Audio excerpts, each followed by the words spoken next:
Alright, so I'm reading Black Panther by Ta-Nehisi Coates.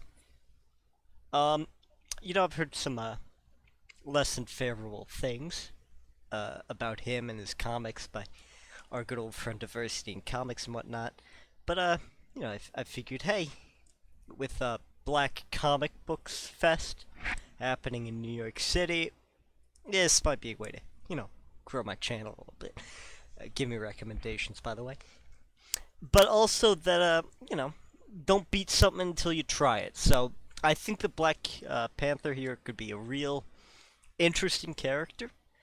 From what I've read about him on Wikipedia and the three videos that I've deleted trying to review this comic, I figure that he's really something interesting, and that this Black Panther run through is gonna be something that I'm probably gonna read a lot more of.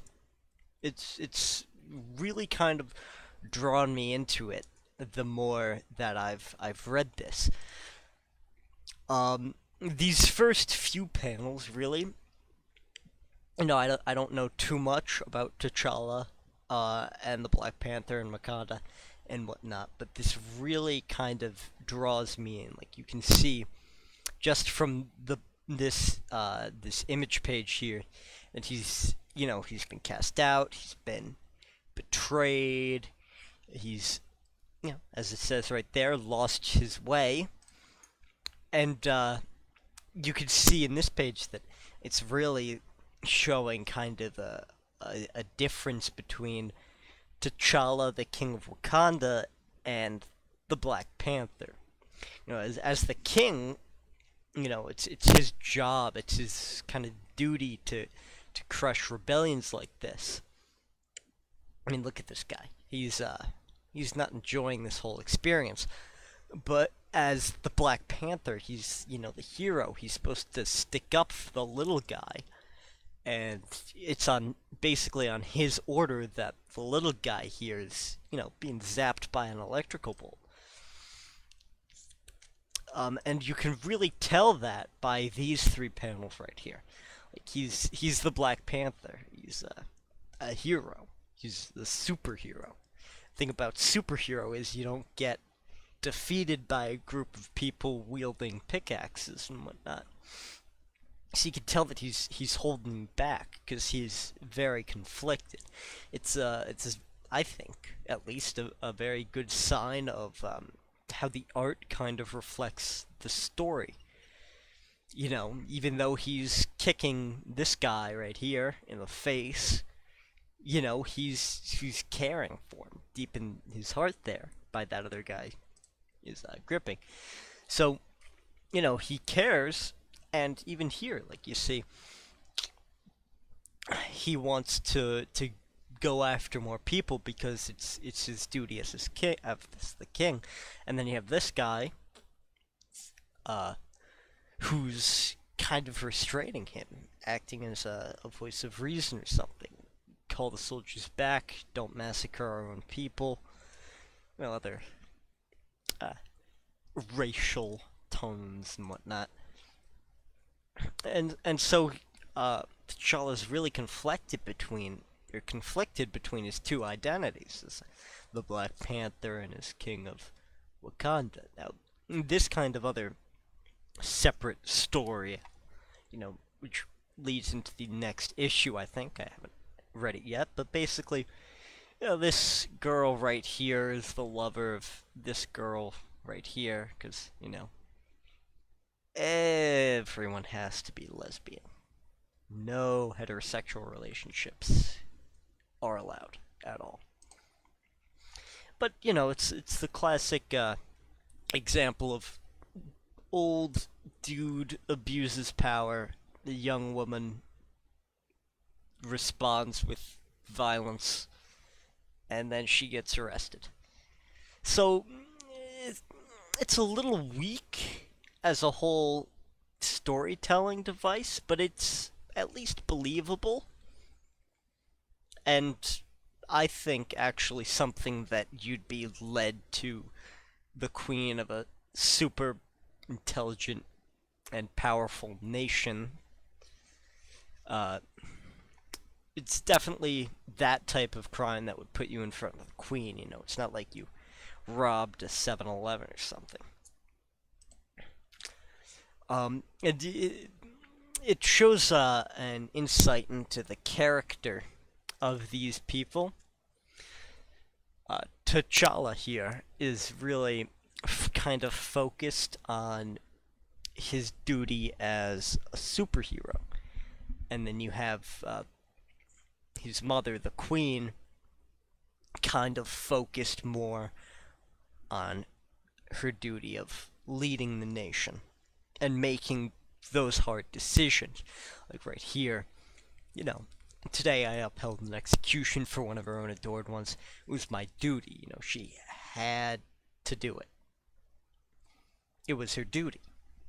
And even though it was her duty, you know, from the previous panel you could see that she's not really one for all the death and destruction and whatnot, you know.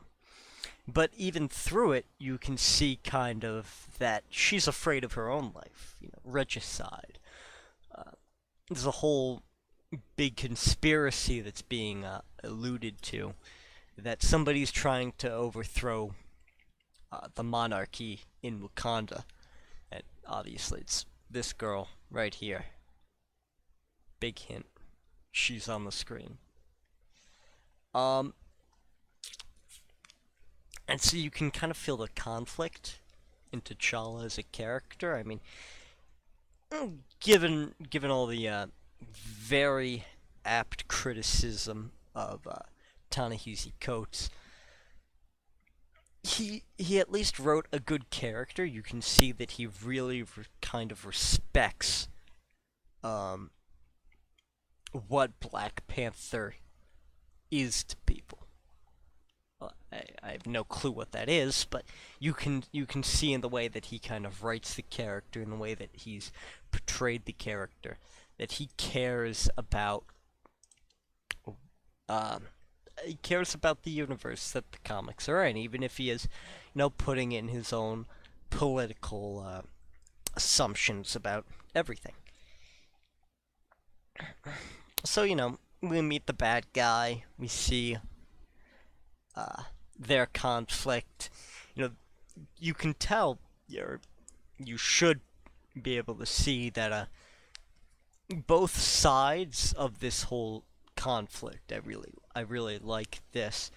You're probably going to hear it from me a million times, that you see both sides of the story. You know, a good villain is one that you can tell is doing something based on their own moral beliefs.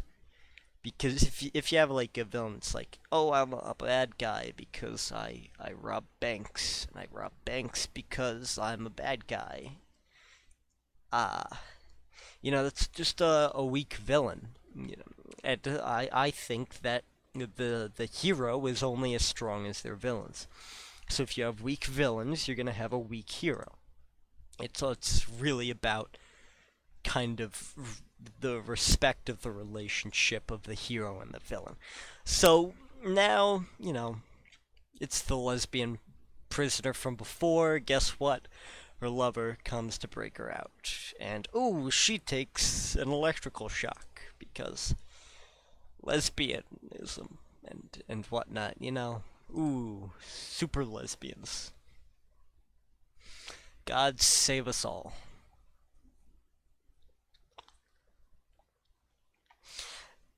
They were going to kill us both. Anyway, when they condemned you, dear heart, they condemned me. Yeah, fucking... yeah. Honest, I can see kind of where this whole relationship is going. There's definitely a bit of animosity built up due to the fact that, you know, they were going to sentence them to death and whatnot, but it's not what I would do, you know. If I broke into a prison to rescue my gay lover, I wouldn't say, hey, let's go kill the king of the country. I'd say, hey, let's fuck off where nobody can find us so we can have tons of gay sex and whatnot, you know. It's a little weak storytelling wise, but acceptable. You know, I'm not expecting much from Ta-Nehisi Coates. Sorry, but yeah. So now we get, you know, we get written out the inner turmoil that we see from T'Challa from Black Panther on the screen instead of just like a visual standpoint. So you can now see that he's very conflicted about what he's doing. Very good, I think, as a storytelling tool. And you can see that there's a difference between the Black Panther and T'Challa, King of Wakanda. And, you know, there's his sister. He's got to save his sisters or something. This is, I think, the weakest whole point of this introductory series and whatnot. Why should I really, as somebody who's never seen Black Panther before, why should I care about his sister? And then we get the end. Fall of Wakanda next. It's a very drama. Looking forward to reviewing it. Oh, what's this? Here's the thing about me. This is my first comic book. Jeez, Ta-Nehisi Coates. How could I tell? That's almost like something I'd say if I wrote a comic book. Anyways, give me some suggestions. Comic books you'd want me to read. Comic books you think are good. I'm open to anything. And that's it. I'll see you all next time. Goodbye.